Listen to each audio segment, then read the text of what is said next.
ভোর হলো, দ্বার খোলো, মেয়েরা সব উঠো রে, গোয়াল ঘরের গোবর গুলো তাড়াতাড়ি ফেলো রে।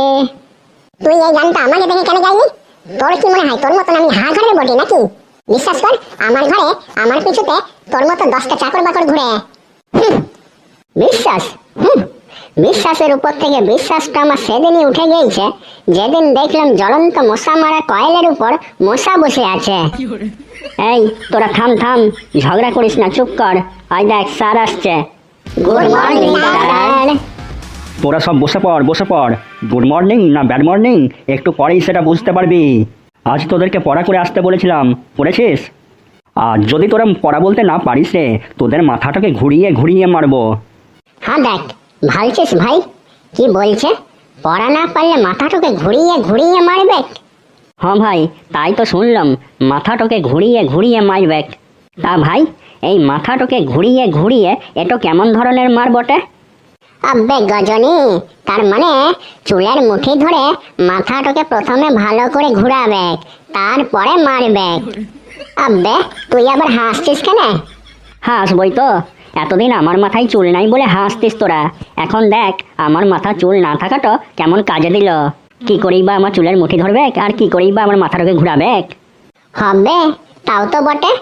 তোর মাথায় তো চুলেই নাই, তোর মাথাটাকে ঘুরাবে কেমন করে? তোকে তো মারতে পারবে নাই স্যারটো। চিন্তা করিস না ভাই, মাথা চুল নাই তো কি হয়েছে, ওইখানে তো চুল আছে। দেখবি তোকে ওইখানে চুলের মুঠি ধরেই ঘুরাবে। তবুও ও আজকে কিছু না কিছু ঘুরাবে কি। হে হে, তুই যাই বল না কেন, আমাকে তো মারতে পারবে নাই স্যারটো। আমি টাকলু বটি, কিন্তু তোদের নিস্তার নাই যদি পড়া না পারিস। কি জানি শালা, মাস্টার তো আজ আবার কি পড়া ধরবে। কি আবার ধরবে? আজ বাংলা ক্লাস বটে, তো বাংলা পড়াই ধরবে। তুই কি বলছিস বে? আজ বাংলা ক্লাস বটে? আমি তো শালা অঙ্ক ক্লাস মনে করে পিতা পুত্রের বয়সের অঙ্কটা মুখস্থ করে চলে এসছি বে। এই মাস্টারটা কালকে আমি অঙ্ক পারি নাই বলে বহুত মেরেছে, তাই ভাবলাম আজ অঙ্কটাই মুখস্থ করে যাই। আবে আজ বাংলা ক্লাস বটে, তুই কি রুটিন ফুটিং দেখে স্কুলে আসিস না নাকি? শালা একটা শাড়ি সবগুলো ক্লাস নিয়ে লিছে, তাই শালা বুঝতেই লাগছি কোনটা অঙ্ক ক্লাস আর কোনটা বাংলা ক্লাস। হ্যাঁ রে, আজ তো বাংলা ক্লাস বটে, তাহলে তুই কি করবি?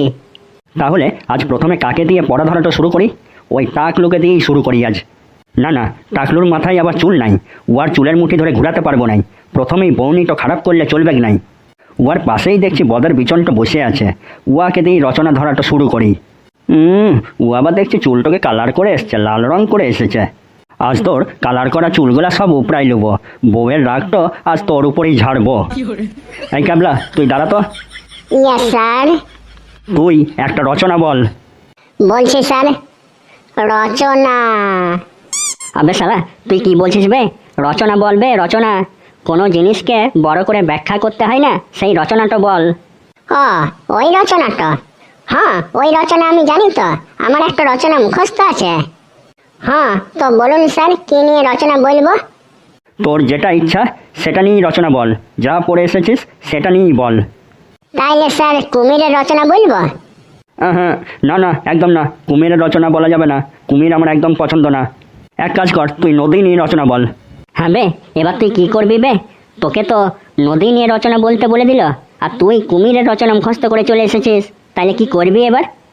আবে দেখ না শালা, আমি কেমন কুমিরের রচনাটা নদীর মধ্যে ঢুকাই দেবো, বুঝতেই পারবে নাই মাস্টারটা। 1 মিনিট দাঁড়া, দেখাচ্ছি মজা। কই রে, তাড়াতাড়ি বল। স্যার, নদীর রচনাটা বলছি। নদী নদী আমাদের প্রকৃতির এক অমূল্য উপহার। নদী মানেই জীবন, নদী মানেই সভ্যতার সূচনা। স্যার, নদীর জল কৃষিকাজে লাগে, কারখানাতেও নদীর জল ব্যবহার করা হয়। মানুষ মাঠে ঘাটে হেঁটে এসে এই নদীর জলই ছুঁচু করে, স্নান করে।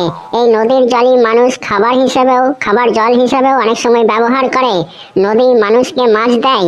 এই নদীর জলের মধ্যেই থাকে কুমির। কুমির একটি শক্তিশালী ভয়ঙ্কর জলচর প্রাণী। এরা প্রধানত নদী, সমুদ্র, খাল বিল এইসব স্থানেই বেশি দেখা যায়। ইয়াদের শরীর লম্বাটে ধরনের, চামড়া খুবই মোটা, কোনো কথা ইয়ারা গায়েই মাখে না। কুমিরের দাঁত দুটা খুবই ধারালো, একেবারে খেজুর কাটার মতো কাটা কাটা কাটা কাটা কাটা কাটা কাটা কাটা। কুমিরের শরীরটা মোটা আর ল্যাজটা ইয়া লম্বা সরু, খাঁজ কাটা খাঁজ কাটা খাঁজ কাটা খাঁজ কাটা।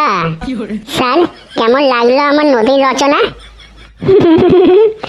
আজ ক্যামলাকে মনে হয় কুমিরে ধরেছে। আজ যাই হয়ে যাক, আজ আর ক্যামলা কুমির ছাড়ছে না। খুব জোর লাগলো, বুঝতে পেরেছি। আমি তোকে আজ যাই জিজ্ঞেস করি তুই কুমিরই আনবি, তাই তো? আমিও তোদের মাস্টার বটি, দেখি এবার তুই কি করে কুমির আনিস। বল দেখি, তুই এবার চাঁদের আলো নিয়ে রচনা বল তো। হ্যাঁ বে, তুই তো এবার ফেঁসে গেলি। চাঁদের আলোতে এবার তুই কুমির আনবি কি করে? No tension brother, when I am here no fear. দেখ না, আমি ঠিক ম্যানেজ করে নেব। স্যার, অমাবস্যার পর থেকে চাঁদ অল্প অল্প করে বড় হতে থাকে, তার সাথে সাথে চাঁদের আলো অল্প অল্প করে বাড়তে থাকে। পূর্ণিমার দিন চাঁদের আলো সব থেকে বেশি দেখা যায়। সেদিন চাঁদের আলোতে সব কিছু মনে হয় যেন সোনালি হয়ে গেছে।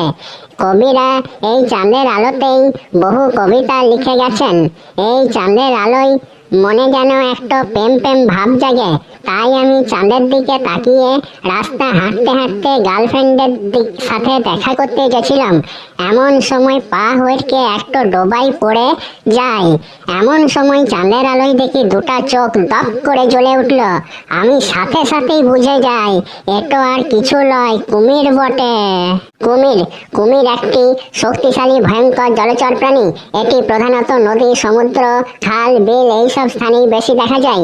ইয়াদের শরীর লম্বাটে ধরনের, চামড়া খুবই মোটা, কোনো কথাতেই ইয়ারা গায়ে মাখে না।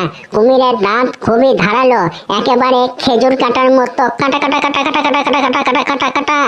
এই কুমিরদের শরীরটা মোটা আর ল্যাজটা ইয়া লম্বা সরু, খাঁজ কাটা খাঁজ কাটা খাঁজ কাটা খাঁজ কাটা খাঁজ কাটা খাঁজ কাটা। স্যার, কেমন লাগলো আমার চাঁদের আলো নিয়ে রচনা? হতচ্ছাড়া, তোর জন্য মনে হচ্ছে আমার এখানেই দম বন্ধ হয়ে মরে যাব। আমার মাথাটা কেমন ঝিমঝিম করছে, মনে হচ্ছে আমি আর বাঁচবো নাই। এবার তোর শেষ দেখেই ছাড়বো। বলতো, আমাদের শ্রেষ্ঠ উৎসব দুর্গোৎসব নিয়ে রচনা বল দেখি। এবার তুই কি করে কুমির আনিস? ঠিক আছে স্যার, বলছি এখনই। আমাদের শ্রেষ্ঠ উৎসব দুর্গোৎসব।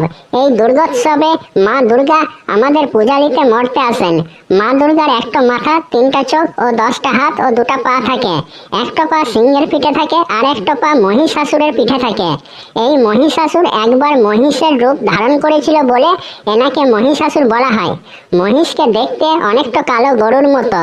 মহিষের 2টা শিং থাকে, একটা মুখ থাকে, 2টো নাকের ফুটো থাকে, 4টা পা থাকে, একটা লেজ থাকে। এই মহিষ সারাদিন মাঠে চড়ে চড়ে ঘাস খায় এবং মাঠের ধারে থাকা পুকুর, খাল, বিল থেকে জল খায়। এই খাল বিলের মধ্যেই শিকার করার জন্য লুকিয়ে থাকে কুমির। কুমির কুমির একটি শক্তিশালী ভয়ঙ্কর জলচর প্রাণী। এটি প্রধানত নদী, খাল, বিল, সমুদ্র এইসব স্থানেই বেশি দেখা যায়। ইয়াদের শরীর লম্বাটে ধরনের, চামড়া খুবই মোটা, কোনো কথা ইয়ারা গায়েই মাখে না। কুমিরের দাঁত খুবই ধারালো, একেবারে খেজুর কাটার মতো কাটা কাটা কাটা কাটা কাটা কাটা কাটা কাটা কাটা কাটা কাটা। এই কুমিরদের শরীরটা মোটা আর ল্যাজটা ইয়া লম্বা সরু, খাঁজ কাটে খাঁজ কাটে খাঁজ কাটে খাঁজ কাটে খাঁজ কাটে খাঁজ কাটা। স্যার, কেমন লাগলো আমার দুর্গাপূজা নিয়ে রচনা? এই স্যার কোথায় গেল? স্যার তো তোর রচনা শুনে জ্ঞান হারাই গেছে। চ তাহলে আর দেরি করে লাভ কি? স্যারটাকে কাঁধে তুলে অফিসে গিয়ে রেখে আসি। এই তোরা সাবধানে নিয়ে যাস, দুর্গা দুর্গা। এই ভালো করে ধর, ভালো করে ধর, ফেলিস না আবার। বলো হরি। হরি বল। হেলে দুলে যাব শ্মশান ঘাটে রে। চ আর গান ধরতে হবে নাই, তাড়াতাড়ি নিয়ে চ, বড় ভারী বটে। বন্ধুরা, তোমাদের যদি এই ভিডিওটা ভালো লেগে থাকে বা এই ভিডিওটা দেখে যদি তোমাদের অল্প হাসি পেয়ে থাকে, তাহলে ভিডিওটাকে এক্ষুনি লাইক দিয়ে শেয়ার করে দাও আর চ্যানেলটাকে এক্ষুনি সাবস্ক্রাইব করে দাও। আর সাবস্ক্রাইব বাটনের পাশেই দেখবে একটা নোটিফিকেশনের বেল বাটন থাকে, ওটাকেও প্রেস করে দিবে এবং অল অপশানে করে দিবে। বন্ধুরা, যখন দেখি তোমরা সব ভিডিওগুলো দেখছো কিন্তু লাইক করছো নাই, শেয়ার করছো নাই, সাবস্ক্রাইব করছো নাই, তখন আমাদের মতন ছোট ছোট ছেলেগুলোর কত মন খারাপ হয় বলো তো। তোমরা যদি আমাদের পাশে না থাকো তাহলে আমরা কেমন করে ভিডিও বানাতে উৎসাহ পাবো? আমাদের চ্যানেলে দেখো অনেক মজার মজার কার্টুন ভিডিও আছে, সবগুলো দেখো, চ্যানেলটাকে সাবস্ক্রাইব করো আর ভিডিওগুলো অনেক অনেক শেয়ার করো। ঠিক আছে, আজ তবে আসি, তোমরা সবাই ভালো থেকো, হাসতে থেকো আর সুস্থ থেকো। টাটা।